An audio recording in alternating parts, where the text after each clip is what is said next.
जैसे अपना हाथ पर जिंदगी बिता दे हम आठ पर। मिक्स बाय संस्कार स्टूडियो अक्कासी। जैसे अपना हाथ पर मंगनी हम गोरा की मिलल सवर की, मंगनी हम गोरा की मिलल सवर की, मंगनी हम गोरा की मिलल सवर की। कैसे के रही करियठ पर एही जैसे अपना हाथ पर जिंदगी बिता दे हम आठ पर। एही जैसे अपना हाथ पर जिंदगी बिता दे हम आठ पर। Music by Ramesh Rasila.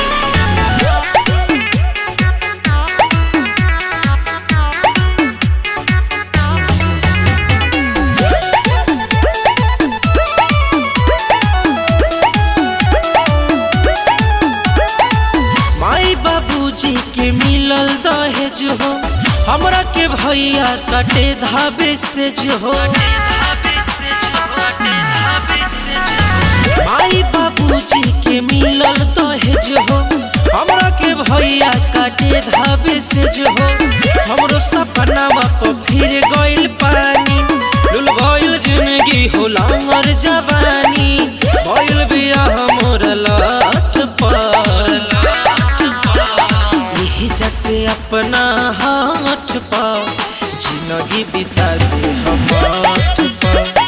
एही जैसे अपना हाथ पर जिंदगी बिता दे हम आठ पर। एही जैसे अपना हाथ पर जिंदगी बिता दे हम आठ पर। एही जैसे अपना हाथ पर मिक्स बाय संस्कार स्टूडियो अक्कासी। कैलस हमरा से अगुआ भी धोखा, मटन देखा के खियवलस चोखा।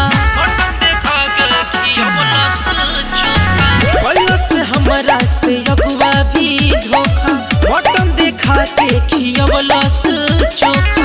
अरे चाहे साला साढ़ू देवे चाहे फांसी, छोड़ी गाँव घर हम चल जाबी काशी। चढ़ी नितेश नहीं रथ पर एही जैसे अपना हाथ पर जिंदगी बिता दे हम आठ पर। एही जैसे अपना हाथ